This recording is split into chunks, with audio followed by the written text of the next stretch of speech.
Good evening. I'd like to welcome everyone to the Safety Committee for December the 11th. The time is approximately 1800 hours. The first thing on our agenda tonight is approval of the minutes, but we're going to shift our agenda around a little bit because Mr. Williams has another appointment. We're going to hold an executive session to discuss employee compensation. If I could get a motion. Mr. Chairman, I move that we hold an executive session for a conference to consider the appointment, employment, dismissal, discipline, promotion, demotion, or compensation of a public employee or official, or the investigation of charges or complaints against a public employee, official, licensee, or regulated individual. Second. All in favor of the motion, signify by saying aye. Aye. Aye. We will excuse both chiefs at this time.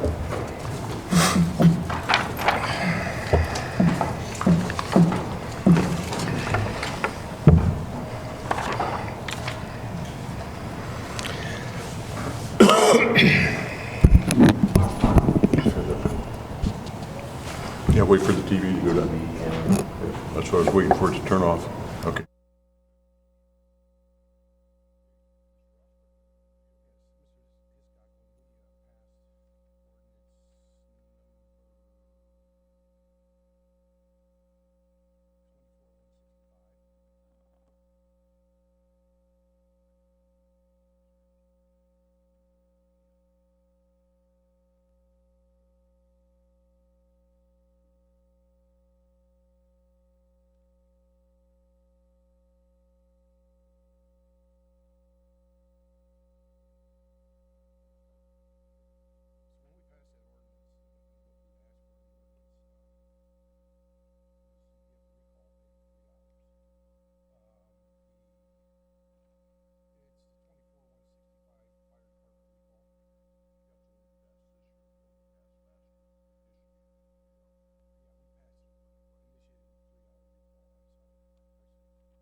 Okay, at this time, we will move on with our So I didn't return regular your call. agenda I was in then, meetings and all day. we'll start off tonight with approval of the minutes from our November 13th meeting. I'll make that motion. Second? All in favor, signify by saying aye. Aye. Opposed, same sign. Motion carries. Next thing on our agenda tonight is visitors and public comments. We don't have a podium, so you just come up here and stand by the wreath or something so the microphone picks you up for the WCTV, if you don't mind.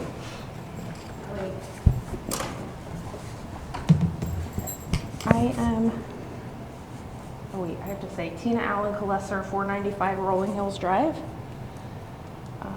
Let me just get in here.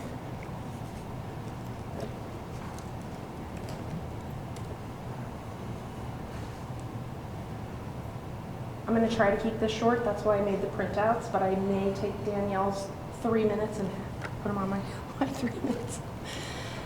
So you guys know last time I was here to talk to you about 6 months ago about Wadsworth Alley Cats.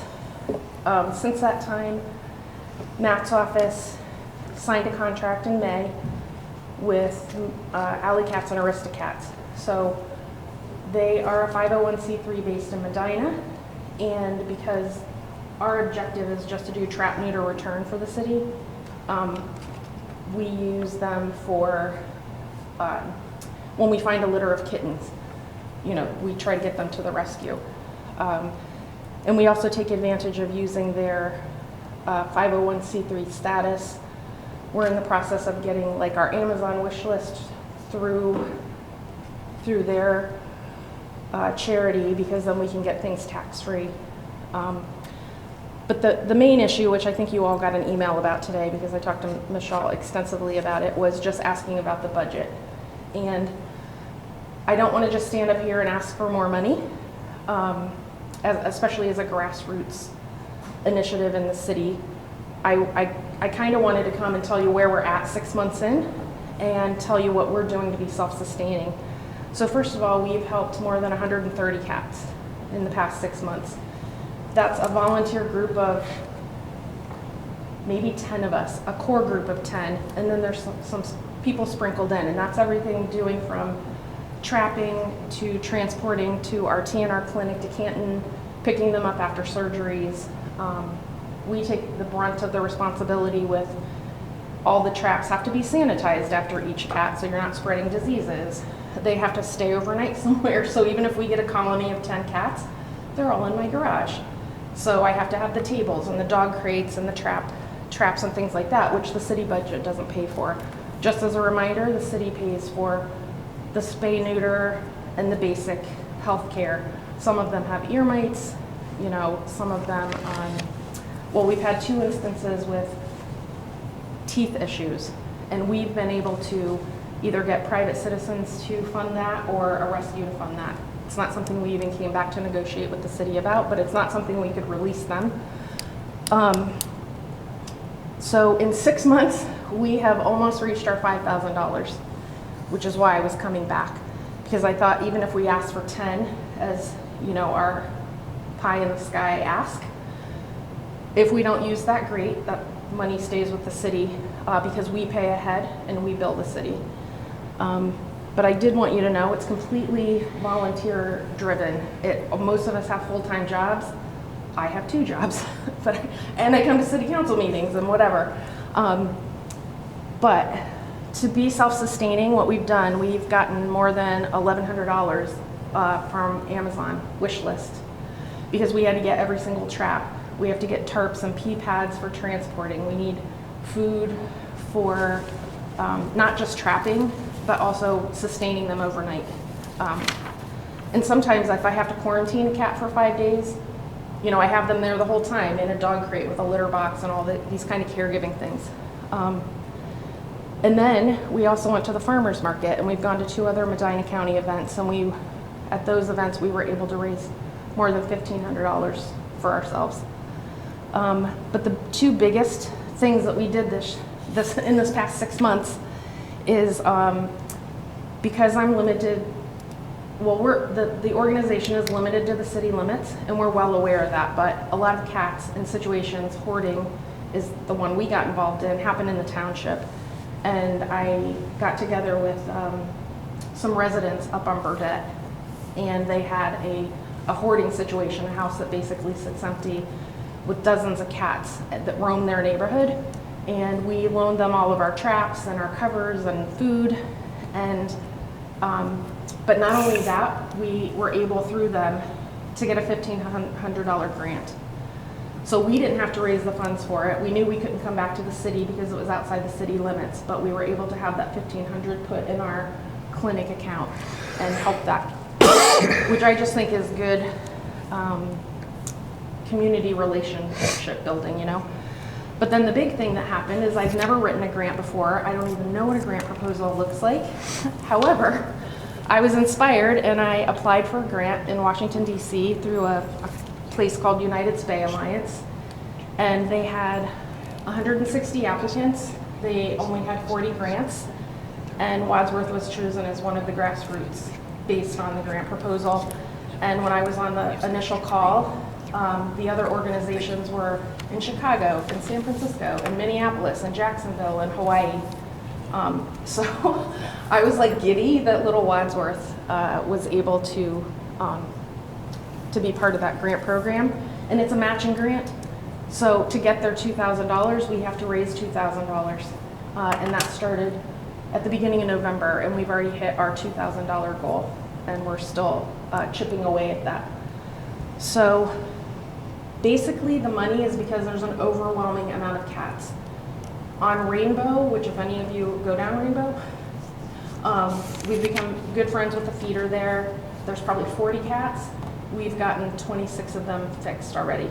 So when we go trap now, it's impossible because all the cats, like the ear-tipped cats keep going in our trap, but we're back there usually almost every weekend. Sundays and Mondays we trap.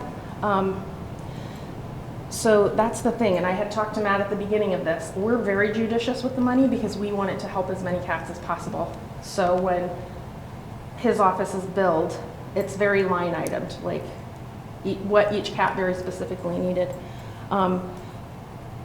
To that end, I just wanted to tell you, I know quickly, about 2 places in town, just because you're the safety committee.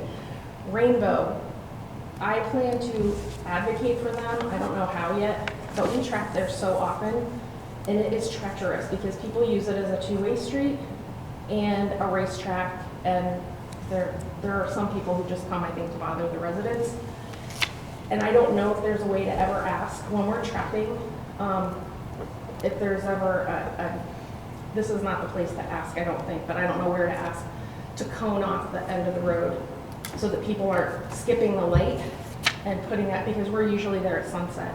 But the other person who may have emailed, I'm not sure, she lives on Bergie. She's been doing this by herself for years, and she sat between 2 empty houses for a couple of years, which became homes for community cats. And when people moved into those houses, her home, which is a tiny little 800 square foot house with her kids and grandkids, has become the place where all the cats go. And the pictures of her house, these cats are constantly trying to get in and you know, ripping the screens, etc. So these are the kind of things that we're trying to alleviate for different neighborhoods. We've targeted, West Prospect has a big hoarding situation that you guys might already know about, with a house with a good 40 cats, and all the neighbors are mad.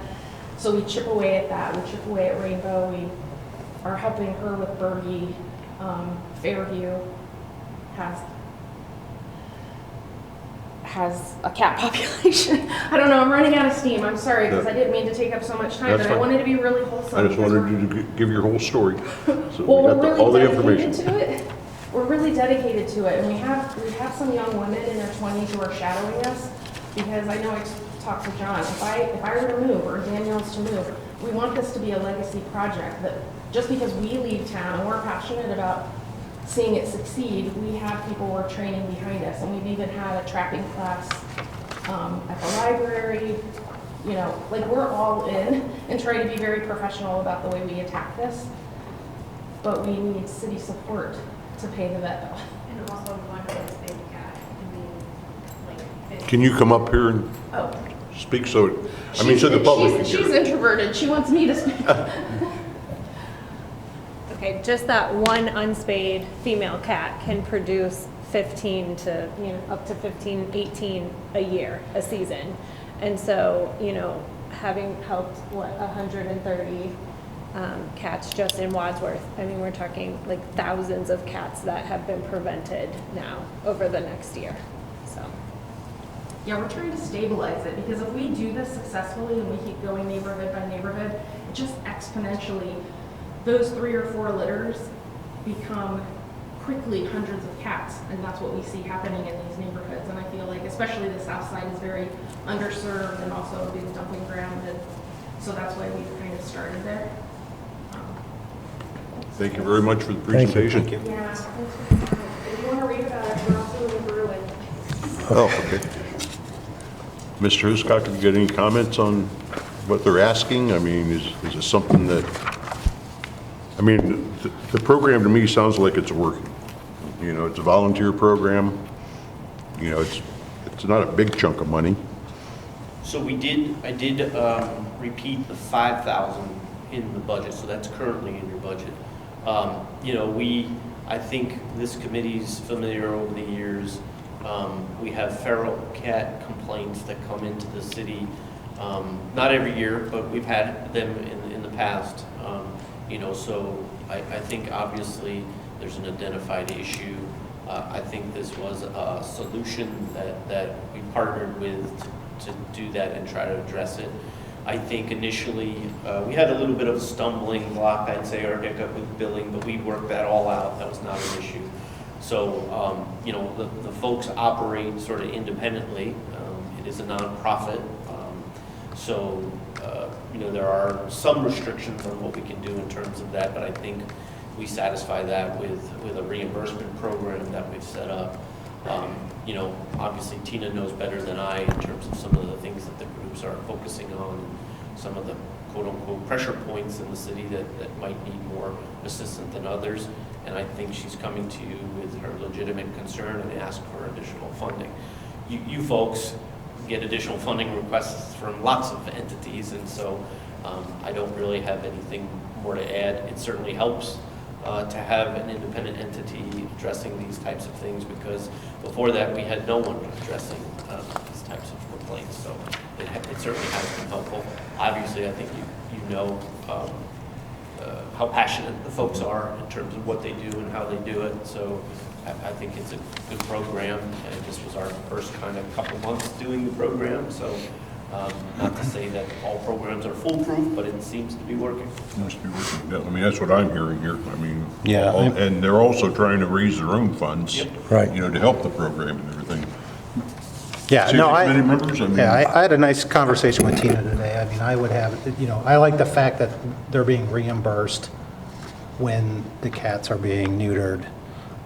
So I would have no problems. Yeah, there's no making a upfront cost request to us. increase that fund, because they're documenting what they're doing. And I mean, the numbers, I don't pretend to know about, understand this, but it is crazy to think that one female cat could produce 18 more in a season. And it just, so if we have someone out there doing good, I say let's support them as much as we can. And I appreciate you guys trying to get your own money through grants and other means. $1,100 through Amazon. That's the Amazon Smile program. So people are, Yeah, it's our wish list, because we approved the Yeah. cats and the dog crates. You have to come up here so oh, sorry. people can hear you. Yeah, so anyway, Sorry. Yeah. Sorry, the $1,100 Amazon is, that's all like in kind, I guess you call them. That was all, again, because the city is strictly paying the vet bill, which is averaging around $55 a cat, which is pennies if you have a pet. I mean, it's hundreds of dollars at the regular vet. So we've gotten about $1,100 in kind. We've raised cash, like $1,500 at these events, that we take time out on the weekends, go to the farmer's market or whatever. And then the $1,500 grant for Burdette, which doesn't matter to the city, that's in the township. But then the 2,000 matching grant that we're going to match that. We've already matched the 2,000, so come January we'll have $4,000 of our own to use towards the TNR. But from our side, because we have to pay for, you know, we try to reimburse, what was it, like 6,500 miles our volunteers have driven to Canton, to the TNR clinic and back. So we try to reimburse them with gas cards. Not every time, but on occasion, just to show our appreciation for what they're doing. Cleaning supply. Oh yeah, God. I have to buy the hospital grade. My poor husband out there scrubbing traps, all the laundry, like every trap cover has to come in and be put through a vinegar wash and then a detergent wash. Like all that stuff adds up, and it's all on us as the core volunteers. So we're happily doing it. Like we're passionate and want to do it. We just need to know that the city kind of recognizes that in 6 months, like we're super proud of ourselves. And I even said in there, we just went down to Orville a couple weeks ago. We've been asked to come to other communities and help them figure out how to talk to their administration. So like their mayor in Orville came and their safety director. So that feels pretty good. They think we're starting up a good model. So, Thank you. Yeah. Mr. Rosberg, have you I had think it's, anything to say? I think it's great. The fact that you're just not here asking all the time, you're doing something also to bring funds in. I have no problem supporting what you're doing and appreciate everything because I'm highly allergic to cats. I can't help. No. So. Well, it sounds like the consensus is, can someone make a motion then to increase it by $5,000? And one thing I would like to ask, with that $5,000, if you could come back after the first quarter and give us the same type of report, or the first 6 months, whatever works. And, because it's cold out now and everything, you may not be doing as much. But I mean, we just picked up a little 2-pound kitten today, 2 yesterday. I mean, they're pretty prolific all year. But I think I'm happy. I keep very transparent records. You need receipts for any of this, and I didn't want to inundate you guys with that, but we have it all.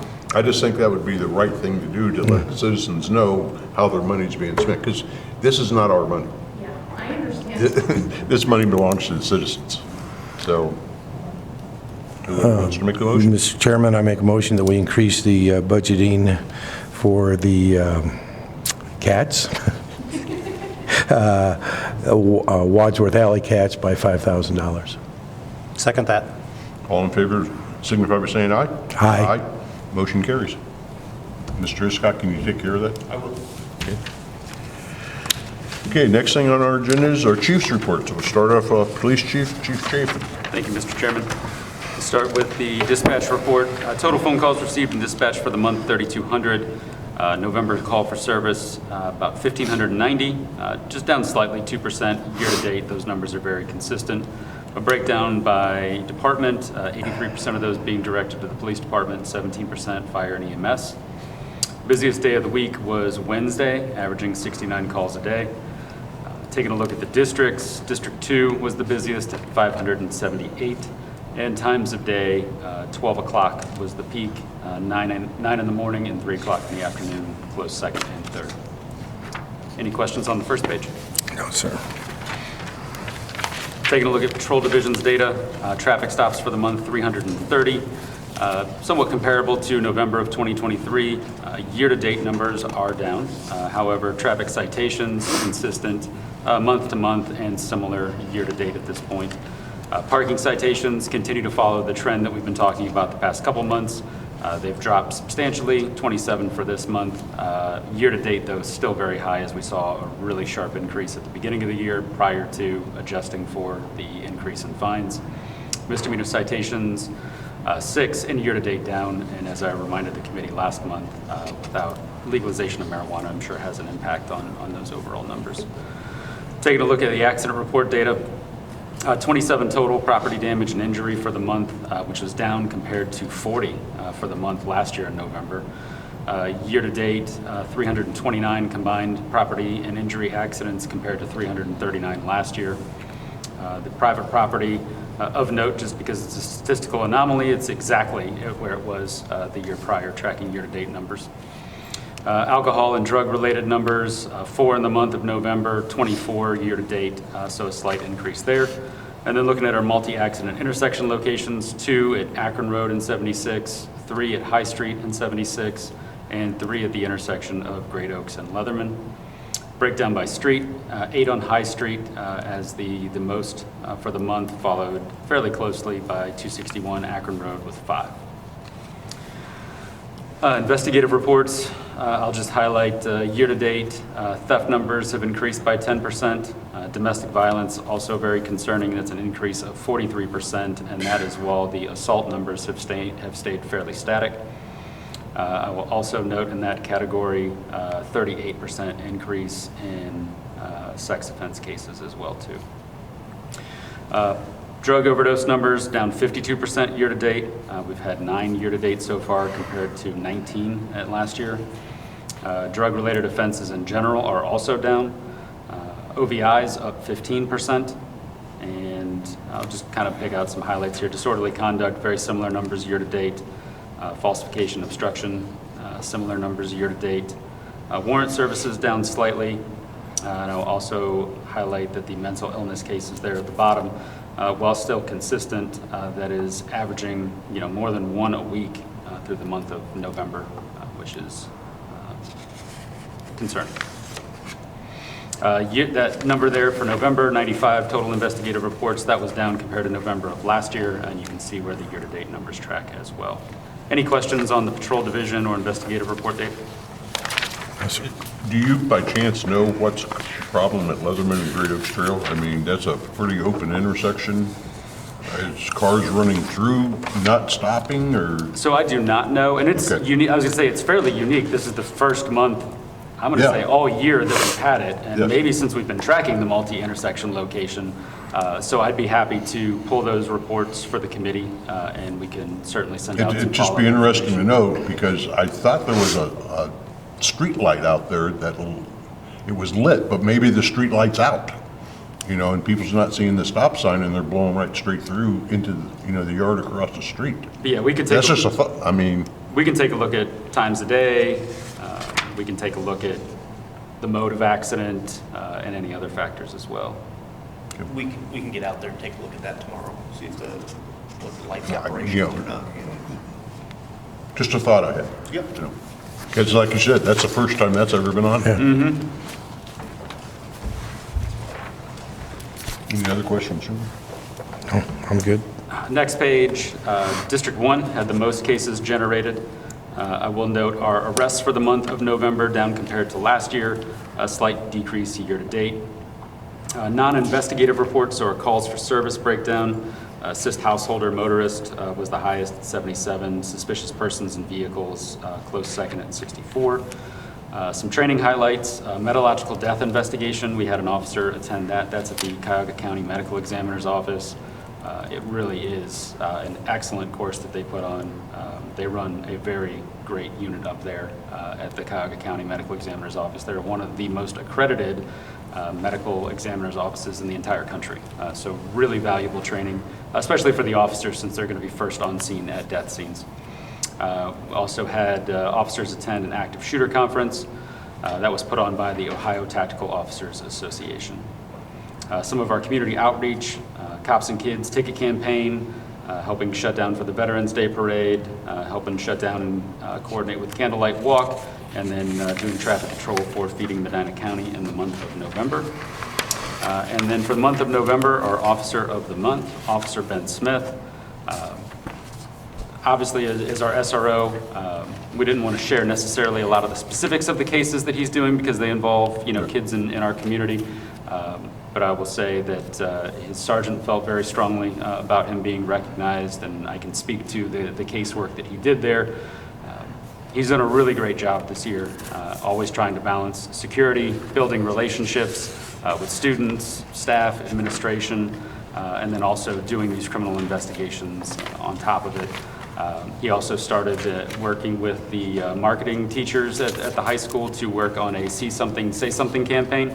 So again, one of the biggest things that we can do for school safety is if the police department doesn't know what's being said or what's being posted, we're not going to be able to do anything about it. So I like the fact that he was working with the marketing teacher there at the high school, coming up with the artwork for those campaigns, getting it posted, and just trying to encourage teachers, staff, students, that we need them to be our eyes and ears so that we can take action when those cases come up. So Ben has done a great job, really great job this school year, but particularly in the month there of October. So congratulations. If I may to ask, Officer Smith. is that the month of October or the month of November? We're one behind. So You're one, okay. Yep. I just seen it said October in there, so. So yeah, and I think I read November at the think beginning. you So did, that yeah. probably added to the confusion. So my apologies, yes. Okay. We just had our December staff meeting where we selected November's Officer of the Month, so we'll get caught up eventually. Yeah. No problem. And we did not have any overdoses for the month there, so no changes to that chart as well. Any questions, gentlemen? No, I'm good, thank you. Does that complete your report? Yes, sir, it does. Okay, we'll move on to our fire chief, Chief Linder. Thank you, Mr. Copley. I'll start off with the total runs for the fire department. We had a total of 24 for the month of November. So for year-to-date, that's about a 10% decrease from where we were this time of 2023. 15 of those calls were within the city, 7 in the township. We provided mutual aid on 2 occasions, and we called for mutual aid twice also. We had 15 officer responses, 38 inspection activities, 9 car seats, and public education events that we participated in. Average response time just under 6. Average firefighter on duty just under 6. Firefighter recall coming back to the station at 3. So that gave us a total of just under 9 people. And those last 3 numbers, so I'll just go with the firefighter turnout total. That's a 31% increase from where we were this time last year. So staffing still good compared to where it was last year on that. On the bottom, type of property calls breakdown gives you the top categories. Most of those are some type of residential living, since EMS accounts for most of those calls. For our call volume over time, we had a tie, so at 11 in the morning and at 1 o'clock in the afternoon was our 2 busiest hours of the day, at 22 for each of those. And then for incidents by station, 184 were out of Station 1 and 91 were out of Station 2. Any questions on that first page? No. Moving on to the second page, incident type breakdown. Most of those, again, count for EMS, where there was a total of 223 on that. Moving on to the EMS data. So we had a total of 214 EMS calls within the city. We had 24 out in the township, and then not in the district was 1, so that gave us a total of 239. So our year-to-date is 2,719 for EMS calls. City 1 is the biggest district where we receive most of the calls. Average response time just under 4. Moving on to the bottom, other, we provided mutual aid 1 occasion, received mutual aid twice. Those numbers, if you look at the year-to-date, are still trending well below where we were this time last year. So the increased staffing is definitely helping out with those. Second ambulance call is 63, third ambulance call is 4, and we had 2 times where we had a 4th ambulance call. Any questions on that page?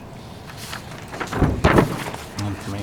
Moving on to the next page, our hospital transports, pretty consistent to where we were this time last year. So out of Wadsworth, we had 52 that we transported to Wadsworth. That's about 28% year-to-date for our total calls that go to transported to Wadsworth. Our top one is Barberton, so we're at 28% on that for the year. Moving down our EMS yearly comparison, so we are above where we were this time last year for EMS calls. When we look at our total calls for service, both fire and EMS, we're actually 2 calls below where we were this time last year. And then looking at our ALS, BLS data, so we had 96 calls for advanced life support, 77 were basic life support. We did provide Narcan on one occasion for one overdose patient. And then mileage and squad use, Medic 3 came back towards the end, so we started to get runs on that from a repair. And then our EMS daily call volume, our busiest day for EMS was actually on a Friday. Any questions on that page? All right, moving on to the last page, just some in-house training that we did. Shows you a couple different fire EMS. We had some outside training. One of our part-time members graduated his paramedic class. We had a individual go to the all hazards fire investigation training and also became a CPR instructor. We had one individual became an ACLS instructor, and then we had another individual became a EMS instructor for 1A and 2, which is a new level. And then one individual attended the hazmat team conference. Some events that we did for November, two things that I'd just like to note. One of our employees was named the City of Wadsworth Employee of the Month for November. And then we also celebrated our 1-year anniversary for the new fire station. It's been 1 year already. Any questions on that page? No, sir.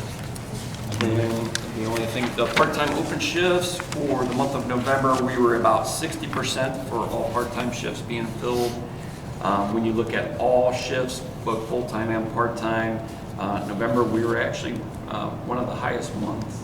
We were at 71% all filled for November. Great.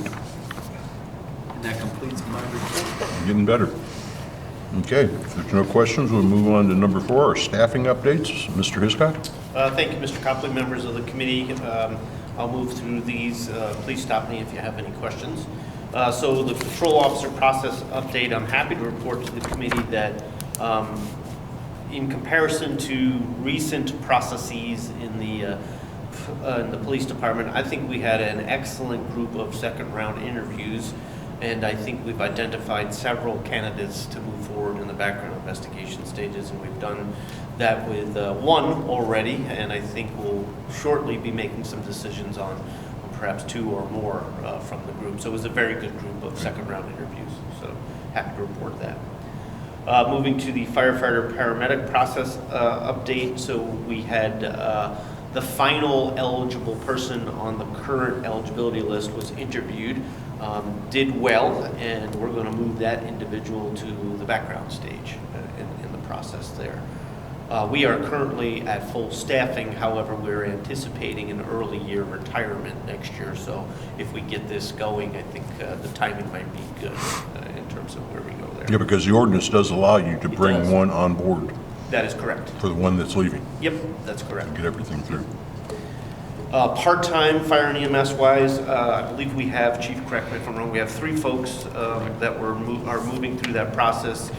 They are in the background stages at this point in time for the part-timers. And then the dispatch process update, while we do not have a current eligibility list active, we have had some lateral resumes come through, and I think we've identified 2 potential candidates to move to the background stage in that process. We have 3 current vacancies, so that'll be great for us if both of those folks work out. Great. Okay, any questions, gentlemen, on that? Staff? No, sir. Okay, we'll move to number 5, which is our 2025 Volunteer Firefighters Dependent Fund nominations. I may need some help from Chief Linder on this one, but the process seems to change on a yearly basis, but there is one steady, and that is that we have to do this every year, elect folks to serve on the Volunteer Firefighters Dependent Fund.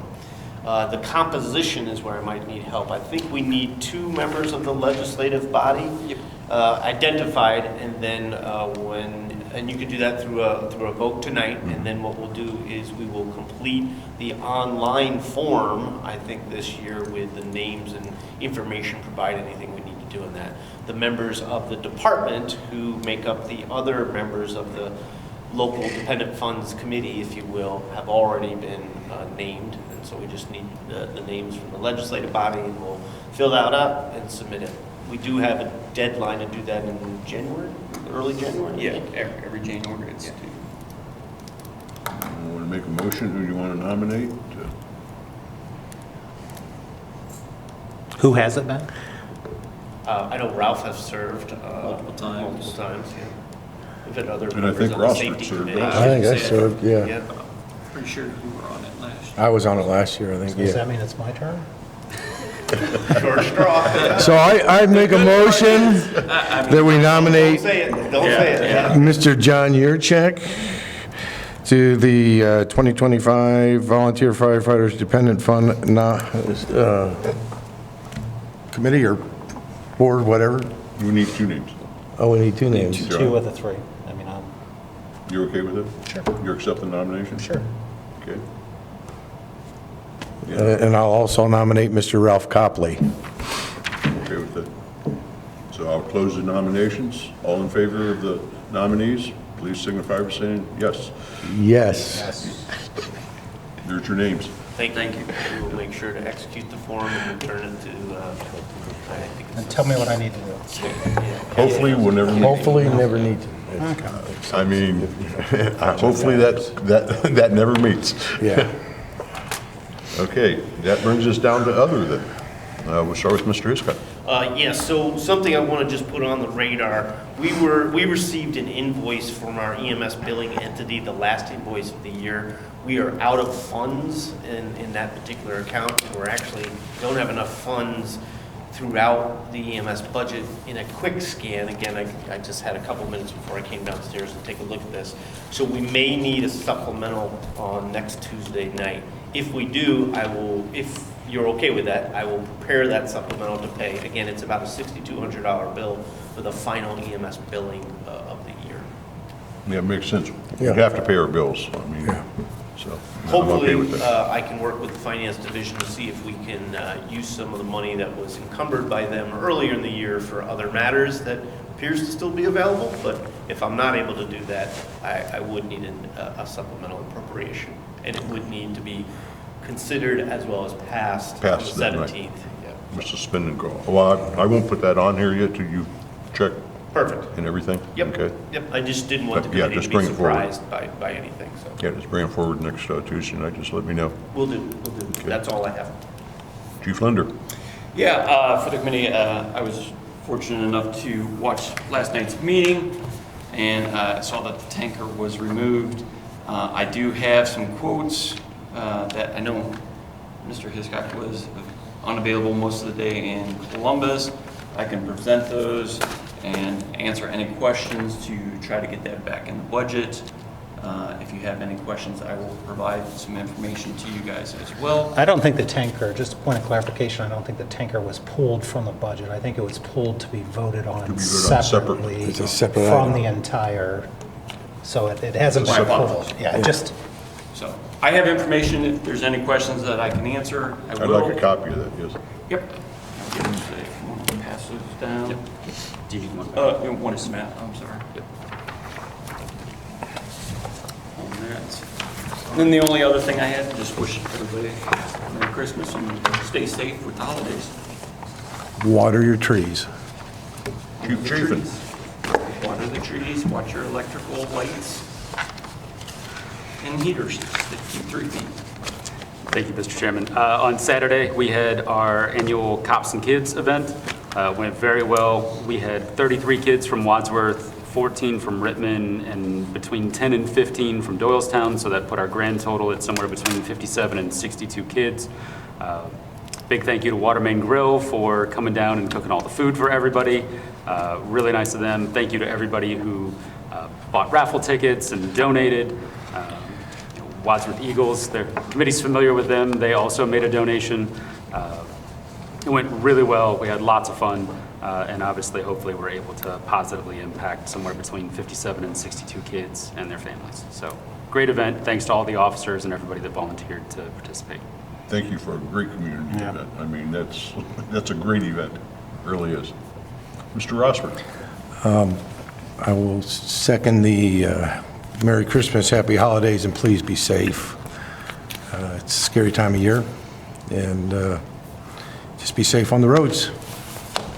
Mr. Yurcheck? Yeah, not positive, I'll bring it up in this committee, but just one thing, it's almost a question as well. Now that construction has started on the new Sheetz gas station, I was curious as to whether if our safety forces work with our engineering department, whoever's going to look at that traffic pattern that's going to occur out of that facility, and primarily I'll bring Dunkin' Donuts into it, with people going into that gas station. Sheetz tend to be very popular, especially when they're new. And then backups in the morning already on High Street, rolling into Dunkin'.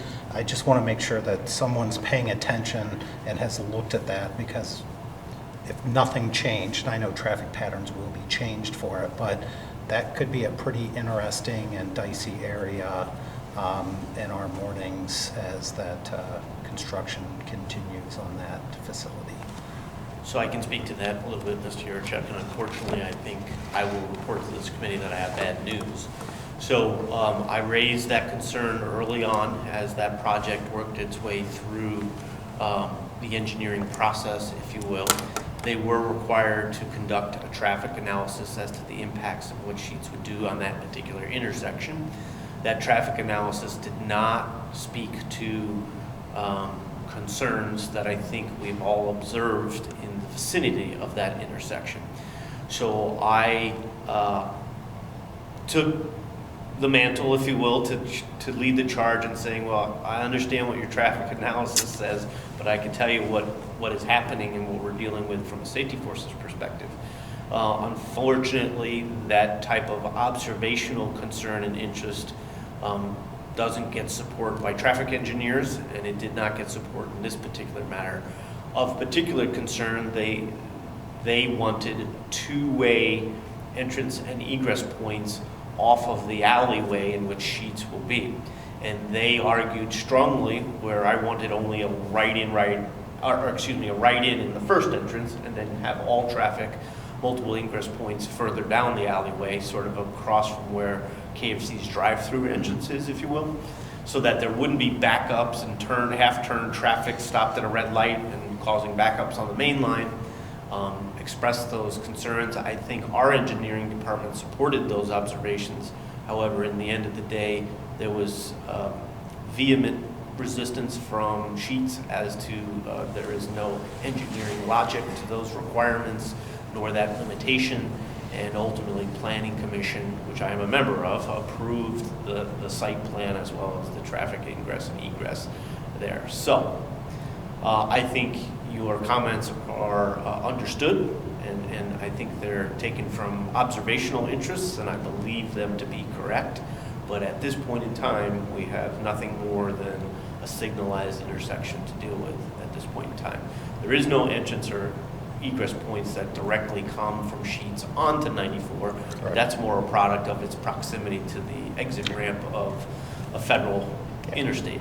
And so we shall see what we have to do if we run into issues like we have at that intersection. Yeah, I think you're just going to have people trying to make a left out of there at the traffic light, and then you've got the people that are upset about the traffic already backed up in the right-hand lane turning into Dunkin', and they're flying by to hit a light, and I just have a feeling that you're going to see that as a multiple, it's going to show up on this report. Was it ever considered to put a left turn lane in that alley number? I can't remember the number.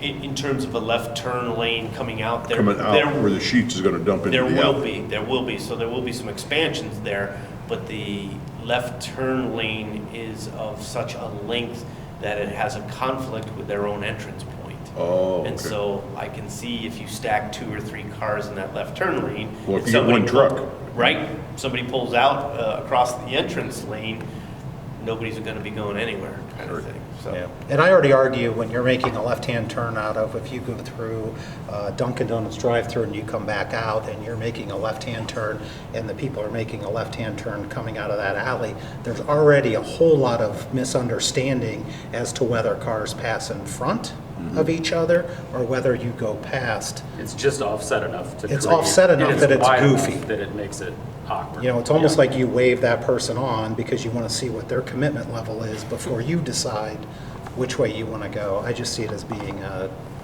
interesting area in Very interesting. the future. So, We could do a sociology study and just ask everybody in the room what the law is on that. Turning, I but I know. won't do that to anybody, right? and I thought you always go past them and turn on the rear of the car. That is what happens in 49 other states. Except Pennsylvania. So, but that's not what happens in Wadsworth. Not, no, Yeah, it doesn't have. And certainly not at that intersection currently. Certainly. no. Okay, thank you. And I have no other, so I'll entertain a motion to adjourn. So moved. Second? We are adjourned.